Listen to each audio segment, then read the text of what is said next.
উৎসবমুখর পরিবেশে চলছে জাকসু নির্বাচন। প্রথমবার ভোট দিতে পেরে উচ্ছ্বসিত শিক্ষার্থীরা। এর মধ্যে আঙুলের অমোচনীয় কালি উঠে যাওয়ার অভিযোগ তুলেছেন ছাত্রদল, শিবির সহ বিভিন্ন প্যানেলের প্রার্থীরা। এদিকে প্রত্যেক কেন্দ্রের সামনে বড় পর্দায় দেখানো হচ্ছে ভোট গ্রহণ। দ্রুততম সময়ে ফল প্রকাশের আশা উপাচার্যের। দীর্ঘ ৩.৫ দশক পর জাকসু নির্বাচন। সকাল থেকে ক্যাম্পাসে আসতে থাকেন শিক্ষার্থীরা। পাশাপাশি ছাত্রাবাসগুলো থেকেও ছাত্রছাত্রীরা দল বেঁধে ভোট কেন্দ্রের সামনে জড়ো হন। বিশ্ববিদ্যালয় জীবনে প্রথমবারের মতো ছাত্র সংসদ নির্বাচনের ভোট দিতে পেরে উচ্ছ্বসিত তারা। সবার মধ্যে একটা এক্সাইটমেন্ট কাজ করছে। দেখতে পাচ্ছি সবাই চলে আসছে, সকাল সকাল 7টা-8টায় চলে আসছে। এত বছর পর জাকসু নির্বাচন হতে যাচ্ছে আর আমরা প্রথমবারের মতো ভোট দিতে যাচ্ছি। এতটুকুই আশা করছি সুষ্ঠুভাবে সম্পন্ন হবে সবকিছু। কোনো ঝামেলা টামেলা নাই, সবাই আসতেছে, ভোট দিবে, মজা হবে, একটা ভালো পরিবেশ আর কি। 5টি অনুষদ ভবনে চলছে ভোট গ্রহণ। ভোট কেন্দ্রের সামনে অবস্থান করছেন বিভিন্ন প্যানেলের কর্মী সমর্থকরা। এর মধ্যে অমোচনীয় কালির ব্যবহার সহ বিভিন্ন বিষয় নিয়ে অভিযোগ জানিয়েছে ছাত্রদল, ছাত্র শিবির সহ বিভিন্ন প্যানেলের প্রার্থীরা। যারা ভোটার তারা আমাকে বারবার অভিযোগ দিচ্ছে যে তাদের যে কালি সেটা মুছে যাচ্ছে এবং একটা শঙ্কা তৈরি হচ্ছে যে আমাদের শিক্ষার্থীরা যে ভোট দিচ্ছে উপযুক্ত প্রার্থীকে দিতে পারছে কিনা, এবং একাধিক কিন্তু এখানে জাল ভোট পড়ার কিন্তু সম্ভাবনা তৈরি হয়েছে। প্রথম থেকেই আমার মনে হলো যে একটি শঙ্কার মধ্যে যে নির্বাচন শুরু হলো। আমরা বলতে চাই, প্রশাসন যদি নিরপেক্ষতা, সুষ্ঠু ভোট গ্রহণ এবং সার্বিক পরিস্থিতি যদি পজিটিভ রাখেন, আমরা অবশ্যই ফলাফল মেনে নিব। ভোট নির্বিঘ্ন ও দ্রুত সময়ের মধ্যে ফল দিতে সব ধরনের প্রস্তুতির কথা জানিয়েছে কর্তৃপক্ষ। আমরা তো মেশিনে ব্যবস্থা করছি, হাতে গোনা হবে না, এবং ওএমআর শীট তৈরি করা হয়েছে। বৃত্ত ভরাট করার ব্যবস্থা, ক্রস দেওয়া থাকলে অনেক সময় অসুবিধা হতে পারে। আমরা শুধু একটা জিনিস আমাদের মাথায় বেশি ছিল যে ছাত্রদের সুবিধা কিভাবে হবে, ভোট দিতে তাদের সুবিধা কি হবে। এদিকে প্রত্যেক কেন্দ্রের সামনে বড় পর্দায় সরাসরি দেখানো হচ্ছে ভোট গ্রহণ। গণনাও সরাসরি দেখানো হবে বলে জানিয়েছে কর্তৃপক্ষ। রেশমি নন্দী, ইন্ডিপেন্ডেন্ট নিউজ। জাকসু নির্বাচন নিয়ে আরও জানাতে আমাদের সাথে যুক্ত হচ্ছেন সহকর্মী মাহমুদ শরীফ। ধন্যবাদ অর্থী। ছাত্র জনতার গণঅভ্যুত্থানের পরে আমরা দেখেছি যে ছাত্র সংসদ নির্বাচনের দাবিতে ঢাকা বিশ্ববিদ্যালয় সহ বিভিন্ন ক্যাম্পাসে ছাত্ররা আন্দোলনের নামে, এবং সেই দাবির প্রেক্ষিতে আমরা দেখেছি যে জাকসু নির্বাচন হয়েছে এবং সেই ধারাবাহিকতায় আজ জাকসু নির্বাচন অনুষ্ঠিত হচ্ছে। এরই মধ্যে 5 ঘন্টা পেরিয়ে গেছে ভোট গ্রহণের। এখন পর্যন্ত শান্তিপূর্ণ পরিবেশেই ভোট গ্রহণ হচ্ছে, যদিও দু একটি অভিযোগ আছে। ছাত্রদল এরই মধ্যে নির্বাচন কমিশনে তাদের যে অভিযোগ সেটি জমা দিয়েছে। এছাড়া উৎসবমুখর পরিবেশে লম্বা লাইনে দাঁড়িয়ে ভোটাররা তাদের ভোটাধিকার প্রয়োগ করছে। এই নির্বাচনে আমরা যে বিষয়টি দেখছি যে ছাত্রদল, শিবির ছাড়া মোট 13টি প্যানেল এই নির্বাচনে অংশ নিচ্ছে, এবং এই প্যানেলগুলোর মধ্যে প্রতিটি প্যানেল দাবি করছে যে তারা তাদের যে যোগ্য প্রার্থী তাদেরকে দিয়েছে। আমরা এক নজরে দেখে আসি ছাত্রদল যে সমর্থিত প্যানেল, এই প্যানেলে সাজ্জাদ হোসেন হৃদয়, তিনি ভিপি পদে প্রতিদ্বন্দ্বিতা করছেন। তিনি দর্শন বিভাগের 2015-16 সেশনের শিক্ষার্থী। এই ছাত্রদল মনোনীত প্যানেলে সাফায়েত হোসেন, তিনি জিএস পদে প্রতিদ্বন্দ্বিতা করছেন। Physical education and sports science বিভাগের এই শিক্ষার্থী 2016-17 সেশনে অধ্যয়নরত আছেন। এছাড়া আইবুর রহমান তৌফিক এজিএস পদে প্রতিদ্বন্দ্বিতা করছেন। ইসলামের ইতিহাস ও সংস্কৃতি বিভাগের এই শিক্ষার্থী 2020-21 শিক্ষাবর্ষে অধ্যয়নরত আছেন। ছাত্রদল প্যানেলের বাইরে আরেকটি প্যানেল হচ্ছে ছাত্র শিবির সমর্থিত প্যানেল। এই প্যানেল আমরা দেখছি যে এই প্যানেলে ভিপি পদে প্রতিদ্বন্দ্বিতা করছেন ইব্রাহিম হোসেন রনি, তিনি ইতিহাস বিভাগে অধ্যয়নরত এবং এমফিল অধ্যয়নরত। তিনি তার সেশন হচ্ছে 2017-18। সাইদ বিন হাবিব জিএস পদে প্রতিদ্বন্দ্বিতা করছেন। ইতিহাস বিভাগের এই শিক্ষার্থী 2019-20 শিক্ষাবর্ষে অধ্যয়নরত আছেন।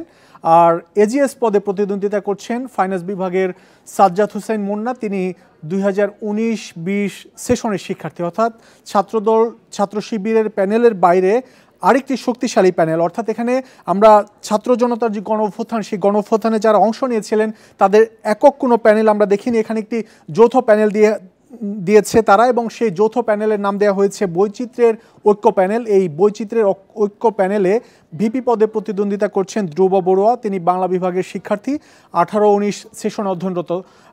এছাড়া সুদর্শন চাকমা জিএস পদে প্রতিদ্বন্দ্বিতা করছেন, বাংলা বিভাগের এই শিক্ষার্থী 2019-20 সেশনে অধ্যয়নরত আছেন। এছাড়া জাকিরুল ইসলাম জসিম, তিনি সঙ্গীত বিভাগে 2020-21 সেশনে অধ্যয়নরত আছেন, তিনি এজিএস পদে প্রতিদ্বন্দ্বিতা করছেন। অর্থাৎ এই যে এখানে যে 3টি প্যানেল, এই প্যানেলের বাইরে মোট 13টি প্যানেল আছে। এই 13টি প্যানেলে যারা আছেন এর মধ্যে স্বতন্ত্র প্যানেলে অনেকে প্রতিদ্বন্দ্বিতা করছেন, এবং যারা প্রতিদ্বন্দ্বিতা করছেন তাদের যে প্রচারণা ছিল তখন সবাই কিন্তু দাবি করেছেন যে শিক্ষার্থীদের যে চাওয়া, আকাঙ্ক্ষা, আশা সব পূরণ করতে তারা সক্ষম হবে, এবং সেই হিসেবে তারা ইশতেহার দিয়েছে। আমরা এক নজরে একটু দেখে আসার চেষ্টা করব। চাকসু নির্বাচনে এবার মোট ভোটার 27,521 জন, এর মধ্যে ছাত্র ভোটার 16,084 জন, আর ছাত্রী ভোটার আছেন 11,329 জন, অর্থাৎ প্রায় 40% ছাত্রী ভোটার। এই ছাত্রী ভোটার যে 40%, সেই হিসেবে কিন্তু আমরা প্রতিদ্বন্দ্বিতা, অর্থাৎ যারা প্রতিদ্বন্দ্বিতা করছেন এই চাকসু নির্বাচনে, সেখানে নারী ভোটার, নারী প্রার্থীদের সংখ্যা কিন্তু তুলনামূলক কম দেখছি।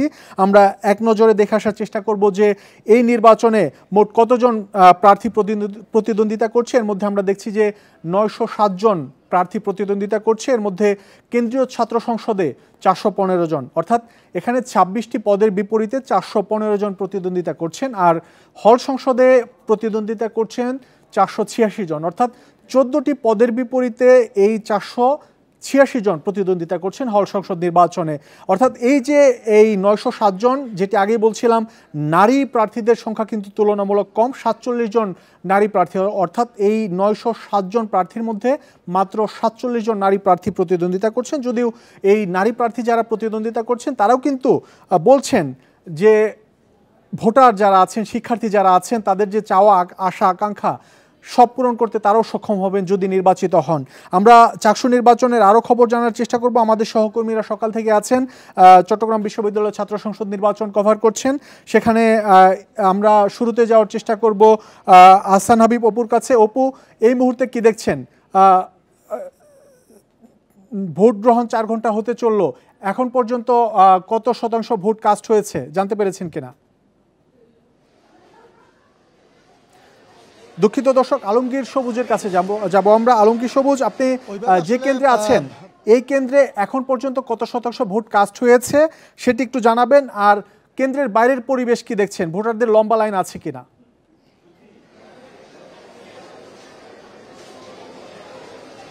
হ্যাঁ, প্রথমে বলে আসলে এখন পর্যন্ত আসলে কি পরিমাণ ভোট কাস্ট হয়েছে সেটা সেভাবে আমরা নির্ণয় করতে বা জানতে পারি না, যেহেতু চট্টগ্রাম বিশ্ববিদ্যালয়ে আপনি জানেন যে 15টি 5টা ভবনের মধ্যে 15টি ভোট কেন্দ্রে ভোট গ্রহণ অনুষ্ঠিত হচ্ছে।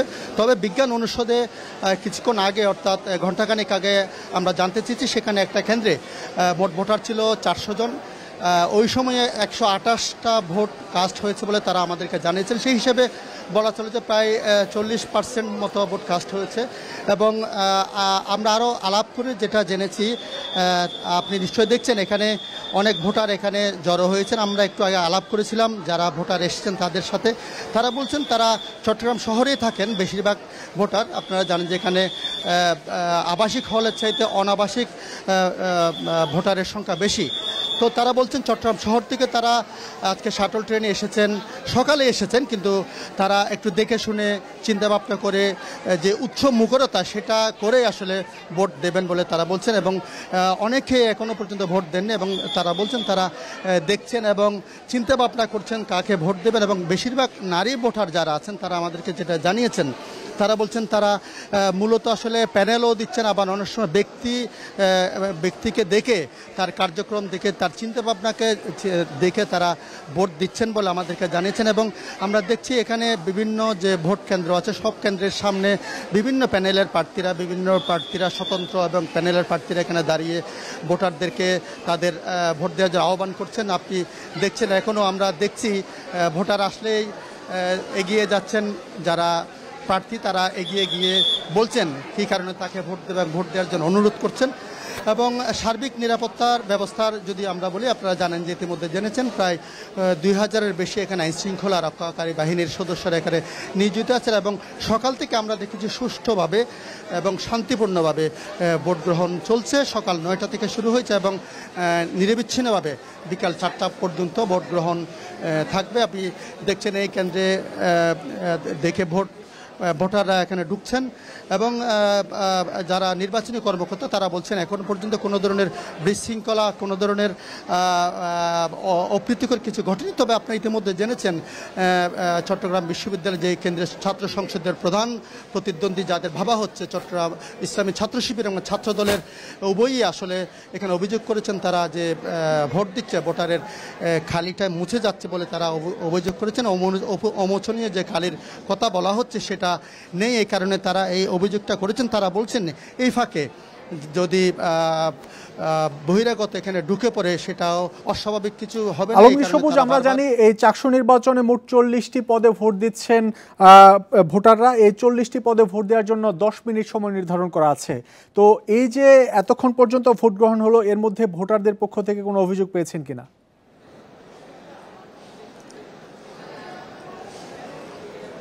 হ্যাঁ, শরীফ আমি সেটাই বলছিলাম।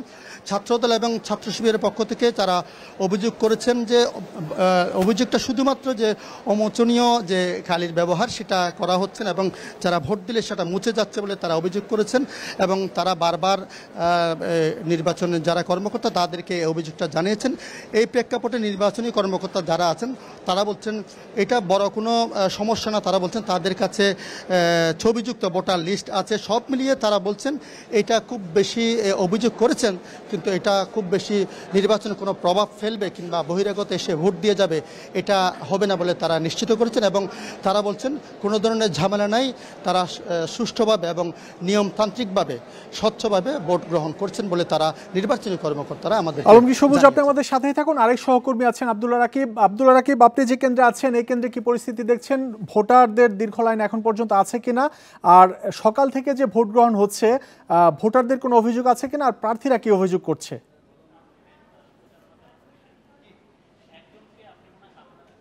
আমরা এখন আছি সমাজবিজ্ঞান অনুষদের কেন্দ্রে। এখানে 6600টি ভোট রয়েছে এবং এখানে টোটাল ভোট কেন্দ্র রয়েছে 15টি। আমরা এখন এখানকার যে রিটার্নিং কর্মকর্তা আছে তিনি এখানে পরিদর্শনে এসেছেন। প্রার্থীদের বলা চলবে প্রার্থী প্লাস ভোটারদের থেকে একটি অভিযোগ এসেছে সকাল থেকে অনেক প্রার্থী যেহেতু নির্দেশনা আছে ভোট কেন্দ্রে 100 মিটারের মধ্যে কোনো প্রার্থী ঢুকতে পারবে না, প্রচারণা চালাতে পারবে না।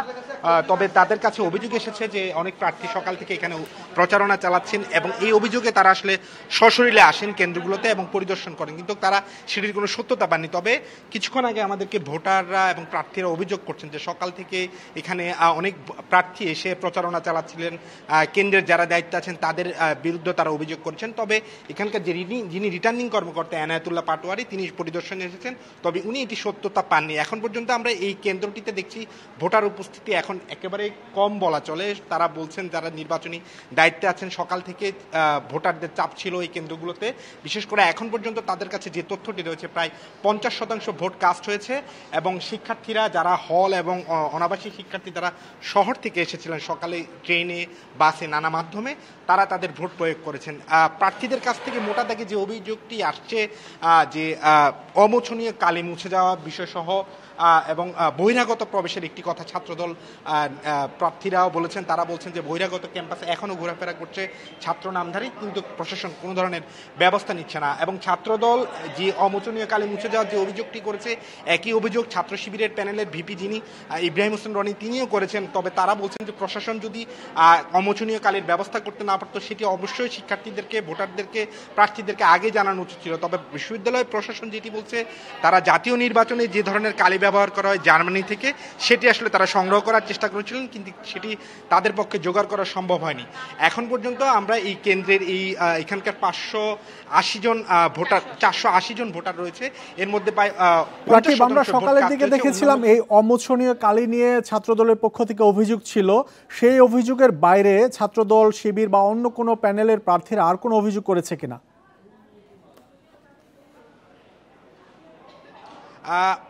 অন্য অভিযোগ বলতে আসলে যেটি আমরা অভিযোগগুলো পাচ্ছি যে অনেক প্রার্থী আমরাও দেখেছি 100 মিটারের মধ্যে যে নির্দেশনা ছিল প্রচারণা চালানো যাবে না, কিন্তু অনেক প্রার্থীর পক্ষে তাদের সমর্থকরা এবং বিভিন্ন দলের যারা কর্মী সমর্থকরা রয়েছে তারা দেখছিলাম আমরা ভোটাররা যখন লাইনে দাঁড়িয়ে আছেন তারা তাদের ব্যালট নাম্বারগুলো বুঝিয়ে দিচ্ছেন এবং তারা ভোট ভোট চাইছেন। এটিকে আসলে নির্বাচন কমিশনও বলছে আসলে এটি চালানোর কোনো সুযোগ নেই।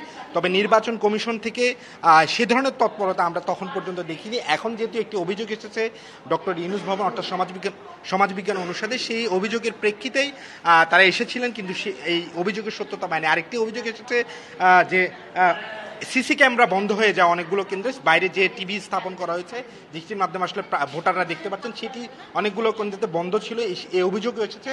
এবং এটি আমরাও দেখেছি অনেকগুলো কেন্দ্রের আসলে সিসি ক্যামেরা বাইরের যে টিভি দিয়ে প্রচার করা হচ্ছে সেটি বন্ধ রয়েছে। এটির বিষয়ে আসলে প্রশাসনের কোনো সদুত্তর পাওয়া যায়নি এখন পর্যন্ত। যে ভোটের পরিস্থিতি এবং আমরা দেখছি যে এখানকার যে পরিস্থিতি সব মিলিয়ে বলা চলে যে নির্বাচনী পরিবেশ এখনো সুষ্ঠু আছে। ছাত্রদলও বলছে তারা নির্বাচনের শেষ পর্যন্ত থাকবেন এবং তারা কোনো ধরনের অনিয়ম হয় কিনা সেটি আসলে গণমাধ্যমের সামনে সময়গুলোতে তুলে ধরবেন। আব্দুল্লাহ রাকিব এবং আলমগীর সবুজ, আপনাদের দুজনকে অনেক ধন্যবাদ। আবারও ফিরবো আপনাদের কাছে। চাকসু নির্বাচনে ভোট গ্রহণ চলছে, ভোট গ্রহণ শেষ হবে বিকেল 4টায়।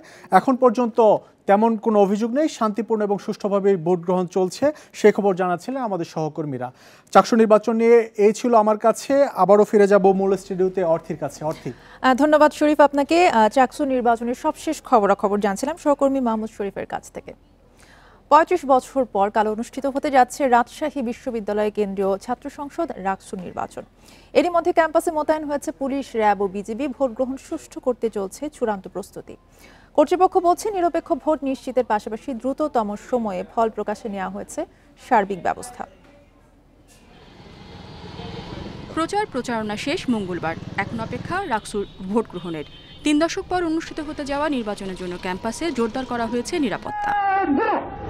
নির্বাচন নির্বিঘ্ন করতে পুলিশ ছাড়াও মাঠে থাকছে বিজিবি ও র্যাব সদস্যরা। বহিরাগত প্রবেশে কঠোর অবস্থানের কথা উল্লেখ করে কাউকে ছাড় না দেওয়ার কথা জানান আরএমপি কমিশনার। পুলিশ হেডকোয়ার্টারের থেকে চাহিদা দিয়ে আমরা আরও 1000 ফোর্স বাইরে থেকে এনেছি, বিভিন্ন জেলা থেকে এনেছি। আমাদের এখানে আমাদের আর্ম পুলিশ ব্যাটালিয়ন আছে। এর বাইরে আপনারা জানেন যে আমাদের রাজশাহীতে কর্মরত বিজিবি, তারপরে র্যাব, ওনারাও আমাদের পাশাপাশি দায়িত্ব পালন করবেন। আইন শৃঙ্খলা অবনতির আমরা আশঙ্কা করছি না, তারপরেও যদি কোনো মহল চেষ্টা করে আমরা কিন্তু সেটাকে কঠোরভাবে আমরা ব্যবস্থা নিব। জাল ভোট প্রতিরোধে শিক্ষার্থীদের ইউনিক কার্ড যাচাই সহ বিভিন্ন ব্যবস্থা নেওয়ার কথা জানিয়েছে নির্বাচন কমিশন। প্রতিটি কেন্দ্রে থাকবে সিসিটিভির নজরদারি। নির্বাচন প্রক্রিয়ার প্রতিটি কার্যক্রম সিসিটিভি ক্যামেরার আওতায় থাকবে এবং স্বচ্ছ ব্যালট বাক্স ব্যবহার করা হবে। নির্বাচনের ফলাফল প্রস্তুত করার জন্য একটি অভিজ্ঞ এবং বিশেষজ্ঞ সদস্য নিয়ে গণনা ও ফল প্রস্তুত কমিটি গঠন করা হয়েছে। আমরা প্রত্যাশা করি সকল প্রার্থী, সমর্থক ও ভোটারগণ নির্বাচনের নিয়মাবলী মেনে চলবেন। বৃহস্পতিবার সকাল 9টা থেকে শুরু হবে ভোট গ্রহণ। 9টি একাডেমিক ভবনের 17টি কেন্দ্রে ভোট দেবেন শিক্ষার্থীরা। এবার রাকসু নির্বাচনে 11টি প্যানেলে অংশ নিচ্ছেন 247 জন প্রার্থী। মোট ভোটার 28,901 জন। Independent news. রাকসু নির্বাচন নিয়ে আরও জানাতে যুক্ত হচ্ছেন সহকর্মী মুস্তাফিজুর রহমান। মুস্তাফিজ, আগামীকাল অনুষ্ঠিত হতে যাচ্ছে রাকসু নির্বাচন, শেষ মুহূর্তে প্রস্তুতি কেমন দেখছেন এবং সার্বিকভাবে নিরাপত্তা পরিস্থিতি কেমন?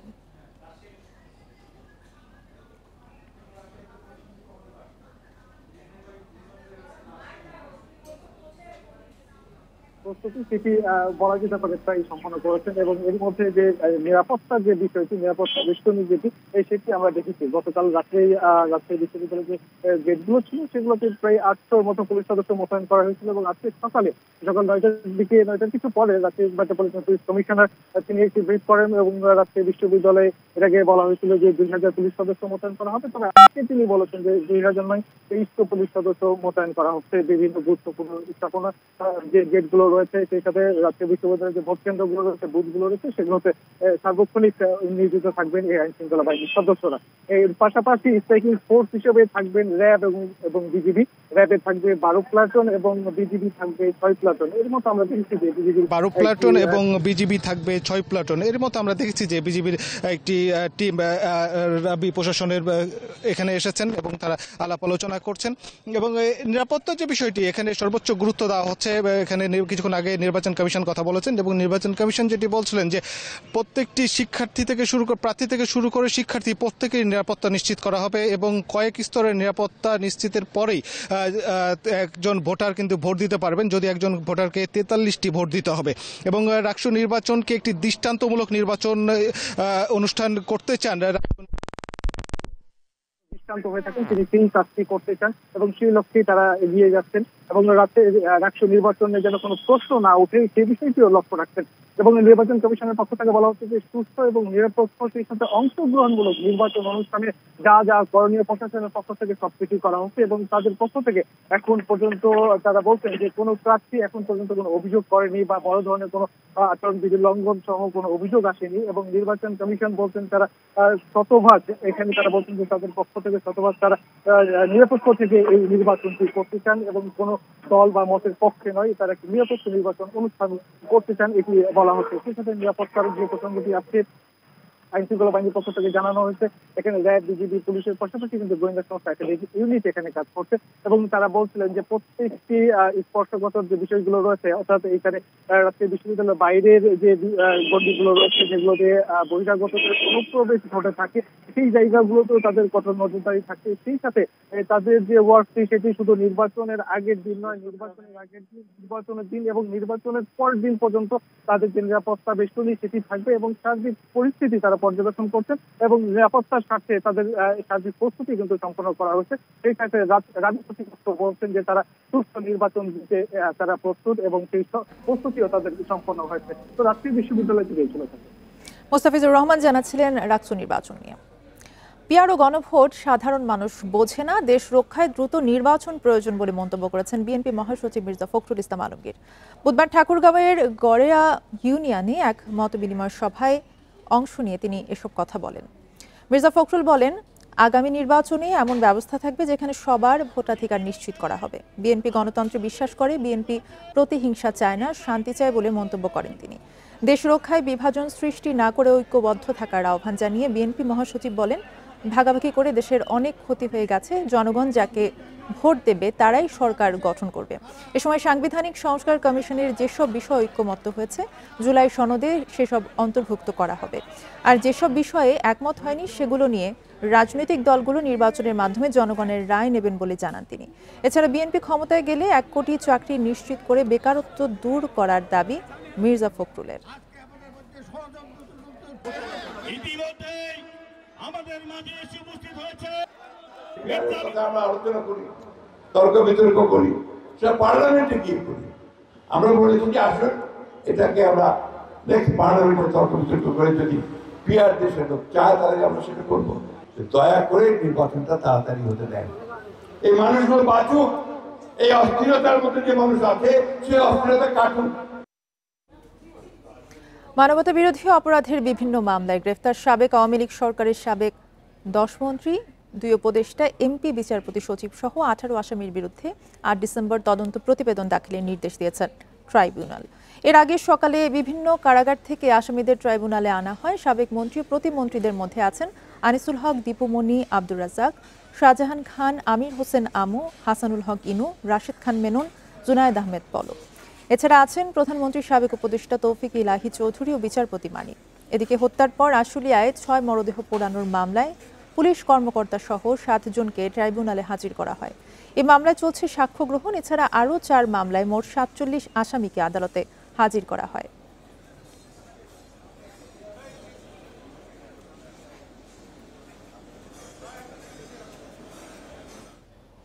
এ বিষয়ে আরো জানাতে আন্তর্জাতিক অপরাধ ট্রাইব্যুনাল চত্বর থেকে আছেন সহকর্মী জাহিদুল বাশার জাহিদুল এর আগের ঘন্টায় আপনি যেমনটি জানাচ্ছিলেন শেখ হাসিনা ছাড়াও ট্রাইব্যুনালে আজ আরো অনেকগুলো মামলা উঠেছে সবকিছু নিয়ে জানাবেন বিস্তারিত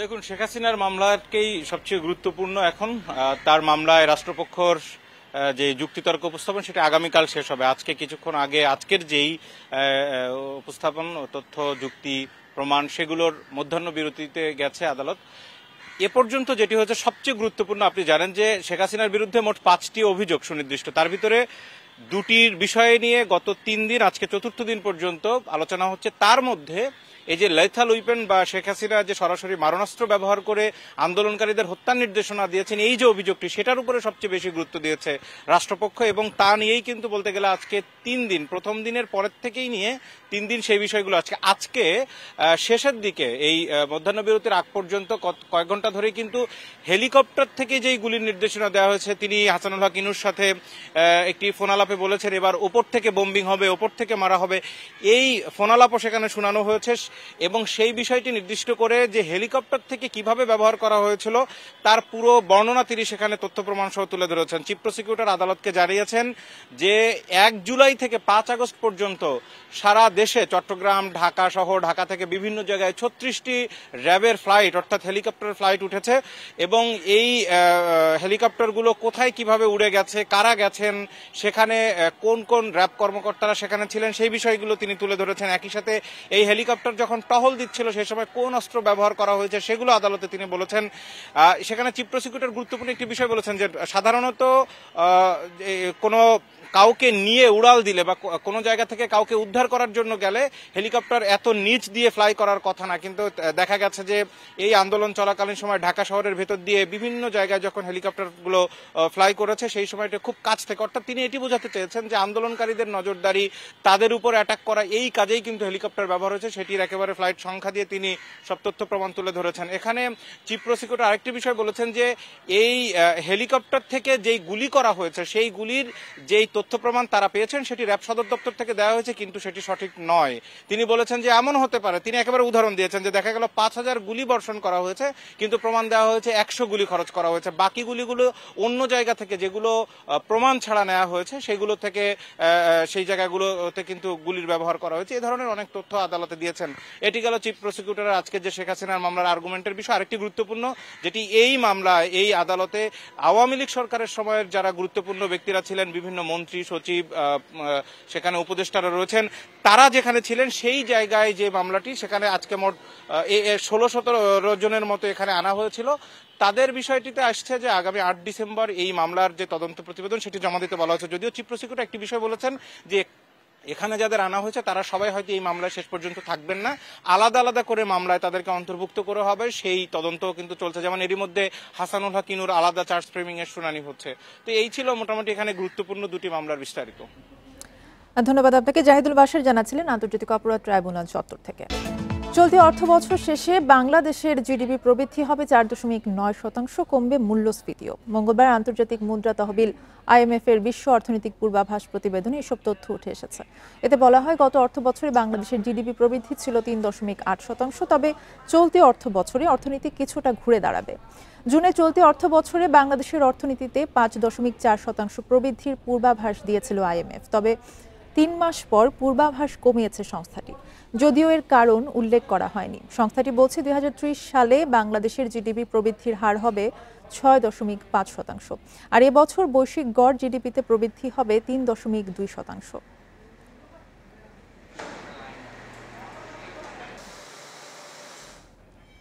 ব্যবসায়ীদের আপত্তি উপেক্ষা করেই চট্টগ্রাম বন্দরের বিভিন্ন সেবায় নতুন 41% বাড়তি মাশুল কার্যকর করেছে কর্তৃপক্ষ। মঙ্গলবার মধ্যরাত থেকে বন্দরের সব সেবায় নতুন মাশুল আদায় শুরু হয়। এর আগে 14 সেপ্টেম্বর বন্দরের নতুন মাশুলের গেজেট প্রকাশ করা হয়। প্রজ্ঞাপন অনুযায়ী সবচেয়ে বেশি বেড়েছে কন্টেইনার পরিবহনের মাশুল। গড়ে প্রতিটি কন্টেইনারে বাড়তি মাশুল ধরা হয়েছে প্রায় 4395 টাকা। এই মাশুলের বড় অংশ আদায় হবে শিপিং লাইন থেকে। একটি অংশ পরিশোধ করবে আমদানিকারক ও রপ্তানিকারকেরা। শিপিং লাইন বাড়তি খরচ তুলবে আমদানিকারক ও রপ্তানিকারকের কাছ থেকে। ব্যবসায়ীরা বলছেন বাড়তি খরচ পণ্যের দামে যুক্ত হবে, ফলে বাড়তি মাশুলের চাপ দিন শেষে ভোক্তার উপরই পড়বে বলে মত সংশ্লিষ্টদের।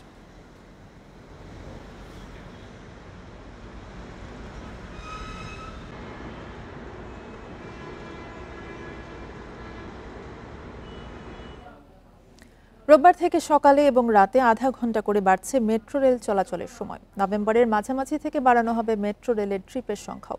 ট্রিপ বাড়লে 2 ট্রেনের মধ্যে বিরতি অন্তত 2 মিনিট কমবে। ডিএমটিসিএল সূত্র জানিয়েছে, মেট্রো রেল চলাচলের সময় ও ট্রিপের সংখ্যা বাড়ানোর বিষয়ে সেপ্টেম্বরে সিদ্ধান্ত নেয় কর্তৃপক্ষ। 25 সেপ্টেম্বর শুরু হয় পরীক্ষামূলক চলাচল। এর মধ্যে মঙ্গলবার এক বৈঠকে প্রথমে বাড়তি 1 ঘন্টা মেট্রো রেল চালানোর সিদ্ধান্ত নেয় ডিএমটিসিএল। আর ট্রিপ বাড়ানোর বিষয়টি চূড়ান্ত করার আগে আরও কিছুদিন পরীক্ষা চালানোর সিদ্ধান্ত হয়েছে বলে সংশ্লিষ্ট সূত্র জানিয়েছে। এক্ষেত্রে 15 নভেম্বর থেকে বাড়তি ট্রিপ শুরু হতে পারে।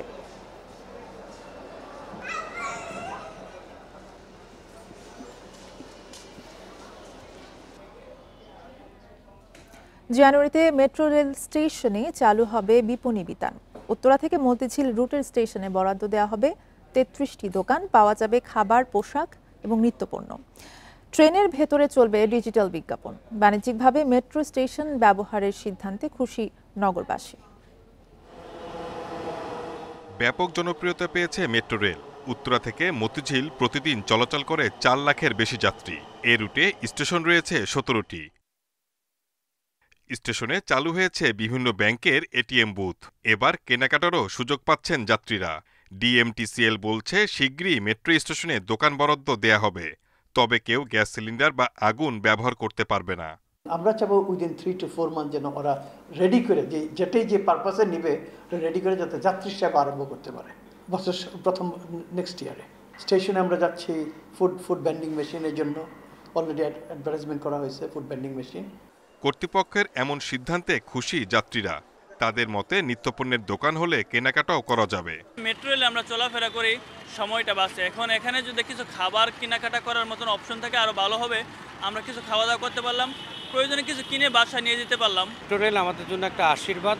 এই আশীর্বাদকে যথাযোগ্য ব্যবহার করার মাধ্যমে নাগরিক জীবনকে আরও সুন্দর সুশৃঙ্খল করার জন্য সরকারকে অবশ্যই আন্তরিক হওয়া উচিত। কর্তৃপক্ষ বলছে দোকান চালু হলে মেট্রো স্টেশনগুলো যাতে অপরিষ্কার না হয় সেদিকে যাত্রীদের সতর্ক থাকতে হবে। Shahid Ahmed, independent news, Dhaka. এ ছিল এখনকার সংবাদে। ইন্ডিপেন্ডেন্ট টেলিভিশনের সব খবর জানতে চোখ রাখুন ফেসবুক, ইউটিউব এবং এক্সে। ধন্যবাদ।